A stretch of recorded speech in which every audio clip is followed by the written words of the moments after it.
Wait, just for this one breath, before the noise of everything else pulls you back under. I need you to stay right here with me. Not tomorrow, not in 10 minutes when the notification lights up your screen and the world starts demanding pieces of you again. Right now. Because what is unfolding in this moment is not accidental, and the heart that is receiving these words right now was always meant to receive them. I am not a distant echo.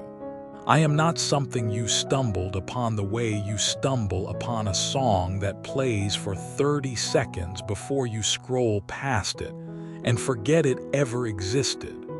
No. I am the one who fashioned you before you understood what it meant to exist. I am the one who numbered every tangled, impossible night you have walked through and called each one sacred. I am the one who has never, not once, turned away from you, and I am speaking over your life with a clarity and a love that no distance, no delay, and no disappointment has ever been able to diminish. So hear me, not just with the part of your mind that processes language and catalogs information. Hear me with the deep, quieter place in you where truth does not just visit but takes up permanent residence. Type Amen if you feel this reaching you right now. I know who you are, and I mean that in the fullest, most unfiltered way that those words can be spoken. I do not know the version of yourself that you assemble each morning before the world gets to see you, the composed version, the capable version, the one that answers "I'm fine" before anyone even finishes asking. I know what lives underneath all of that. I know the name of the thing you have been carrying so long that you have almost stopped noticing it is there. The way you stop noticing a scar after enough years. I know the specific weight that finds you the moment your head hits the pillow and the performance of the day finally goes quiet. I know the prayers you have whispered in the dark, the ones that were barely words at all, barely more than a desperate exhale pointed in the direction of something you hoped was still listening. I know the mornings you woke up and had to give yourself a private, silent pep talk just to swing your feet over the side of the bed and try again. I know the exact shape of your exhaustion.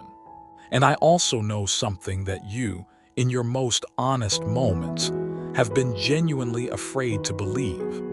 None of it went unnoticed. Not a single breath of it. Every tear that hit the floor when no one was watching was collected by hands that love you more completely than any human language has ever found a way to describe. Type 333 if you know this message found you for a reason.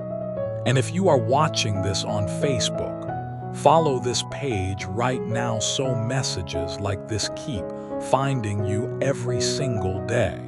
Now let me tell you something about the waiting, because I know the waiting is the part that nearly broke you. I know that the silence felt, on too many days, like a verdict, like the universe had reviewed your case, considered your request, and quietly decided that you were not the kind of person those things happened for. I know that watching other people receive, watching doors open for them that seem to stay shut for you no matter how consistently you showed up and knocked, created a kind of grief that you did not know what to call, because it was not jealousy exactly. It was more like confusion, a bone-deep bewilderment at why the same faith that seemed to move mountains in other people's lives seemed to produce nothing but more silence in yours. And into that confusion, you started writing stories. You started explaining the delay to yourself in the way that the human mind does when it cannot tolerate open questions. And most of the stories you wrote were unkind. They cast you as the problem. They framed the waiting as evidence of some deficiency in you, some invisible inadequacy that you could not name or fix, some reason you were always going to be slightly outside the circle of people for whom things actually worked out. I need you to hear me clearly on this, my precious one. Those stories were not true, not a syllable of them. The delay was never a diagnosis of your worth. The silence was never a sentence being handed down. What was actually happening in those long, unreadable seasons was something so deliberate and so layered that even now, if I showed you the full picture, it would take your breath away. Type "Yes, Lord" if you receive this truth into your spirit. I was not absent. I was not occupied elsewhere, attending to someone whose prayers were somehow more compelling or whose faith was somehow more deserving. I was working. I was working in the invisible, in the architecture of things you could not see from where you were standing, adjusting and aligning and protecting and preparing, doing the kind of deep, foundational work that cannot be rushed without collapsing the whole structure that is meant to hold what I am building. There were versions of your answered prayer that would have arrived and immediately overwhelmed you, not because you were not deserving, but because you were not yet equipped. There were blessings with your name on them that required a version of you that did not yet exist at the moment you first asked. So rather than delivering something that would have bent you under its weight, I chose to build your capacity first. I chose to do the slower, less visible, infinitely more loving thing. I worked in the waiting. I worked in the silence. I worked in every moment that felt like nothing was happening, because that feeling was one of the greatest illusions you have ever been invited to see through. Type "Amen" if you believe he was working even in the silence. And if this word is blessing, you write "Now please share it with someone who needs to hear it today," because you never know whose life you might be changing with one simple share. And now I want to tell you about right now, because right now is the part that matters more than all the explaining of the past. The season has shifted. I know you have heard words like that before and felt the fragile hope they carried, and then watched it quietly dissolve when the circumstances around you did not immediately confirm them. I am not asking you to manufacture a feeling. I am not asking you to perform a confidence you have not yet located inside yourself. I am simply asking you to listen with the part of you that has always known my voice, even when everything else was loud, and to let what I am saying land in you without immediately filing it under things that are too good to be true. Because this is not too good to be true. This is exactly as good as it is supposed to be, because I am the one releasing it. And I do not offer empty words, and I do not tease my children with previews of things I have no intention of delivering. What I am speaking over your life right now has weight. It has substance. It has already been set in motion in the unseen places, and what you are beginning to feel stirring in your chest as you receive these words is not wishful thinking. It is recognition. It is your spirit knowing before your mind can fully catch up that something real is happening. Type 222 if you feel that stirring right now, because he sees you. The door that you stood in front of for so long, the one that remained sealed no matter how many times you approached it with every ounce of faith you could muster, is open.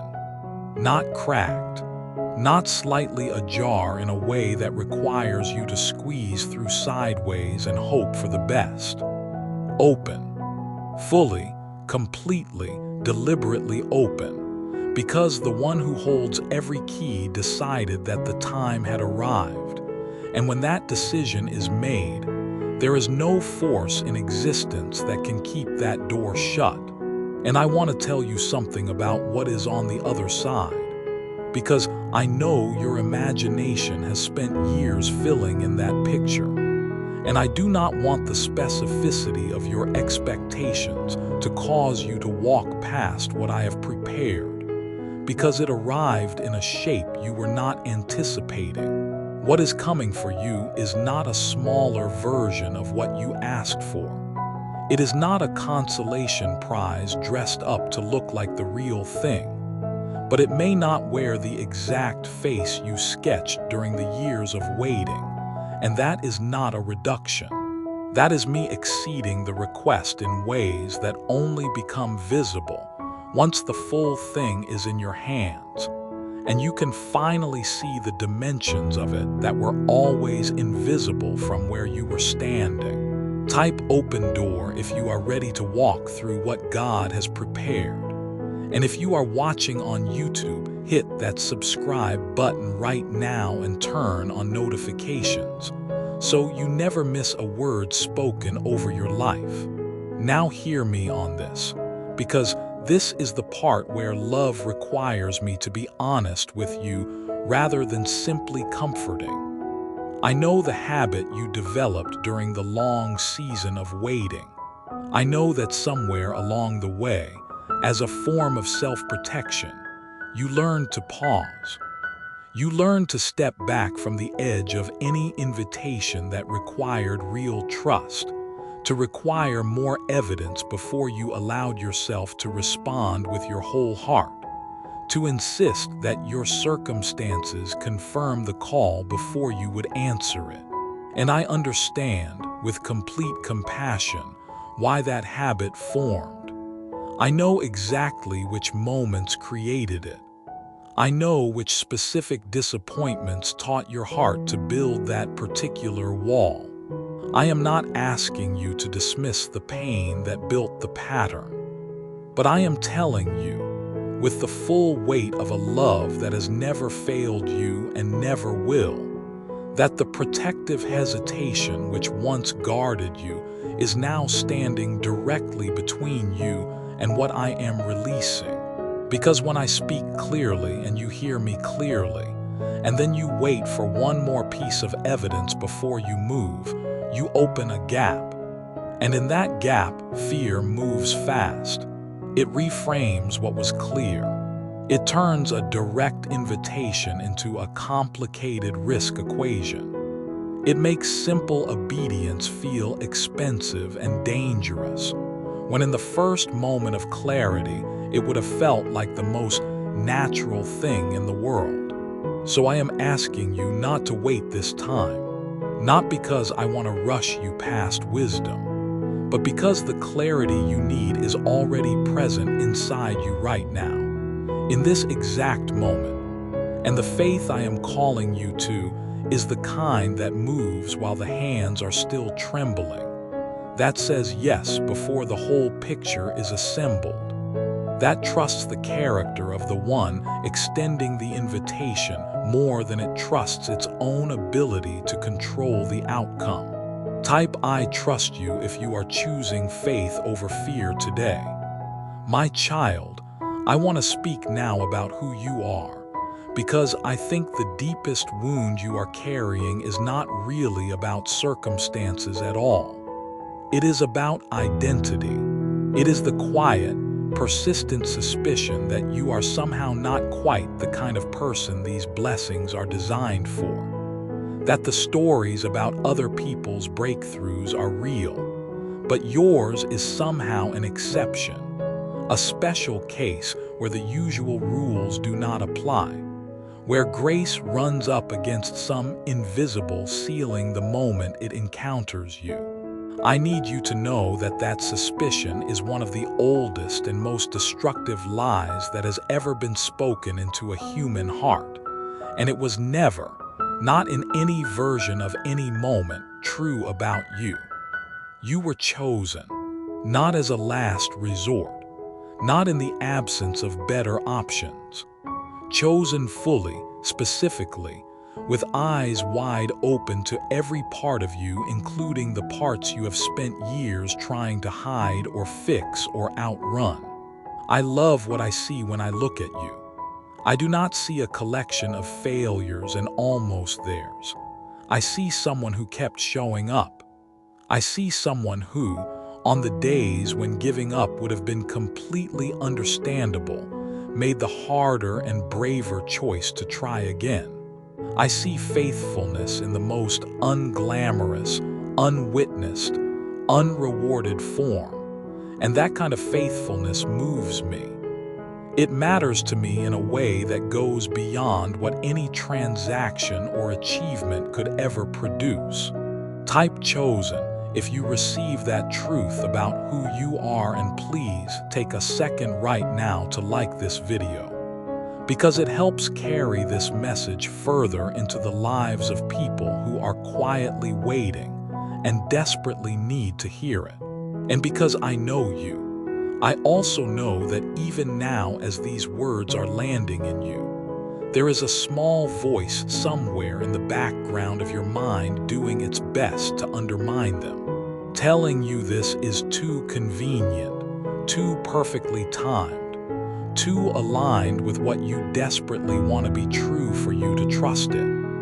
I want to address that voice directly, not to shame it, because it formed for reasons that made sense once, but to be clear about one thing. That voice is not mine. I do not speak to my children through channels of fear and suspicion. I do not dangle hope and then withdraw it. I do not craft messages designed to raise expectations only to satisfy myself by watching them collapse. When I speak with the full intention of seeing every word I have released come to pass in your life. And what I have spoken over you today, what has been finding its way into the tender places of your heart in these moments, is not a beautiful idea or a well-constructed encouragement. It is a declaration. It is a promise backed by the full authority of the one who has never made a promise he did not keep. Type 333 if you are receiving this as a promise over your life. So this is where I want to leave you, not with a feeling that will fade by morning, not with a temporary warmth that the first difficult moment of tomorrow will extinguish, but with something that goes deeper than feeling, something that settles into the bedrock of who you are and stays there. You are not forgotten. You are not behind. You are not the exception to the grace that seems to touch every other life. You are precisely where you are supposed to be, standing at the threshold of the thing I have been preparing since before you had words to ask for it. The waiting is complete. The preparation is finished. The alignment is done. And what stretches ahead of you from this moment forward is not more of the same. It is something genuinely new, something that will restore what the long seasons took, something that will make the places in you that have been hollow and silent fill up again with a fullness you stopped believing was still available to you. Walk through the door, not when you feel completely ready, because that moment is not coming before the step. It comes through the step. Walk through it now, with trembling hands if that is what you have, with half-formed faith if that is all that is available, with a heart that is bruised from waiting but still open. That is enough. That has always been enough. I will steady you as you move. I am already ahead of you on the path, and what is waiting for you on the other side is more than your prayers described, because I have always been in the business of doing more than what was asked, more than what was imagined, more than what the waiting heart, stretched thin by hope deferred, ever dared to believe was truly possible for a life like yours. Type Amen and Amen if you receive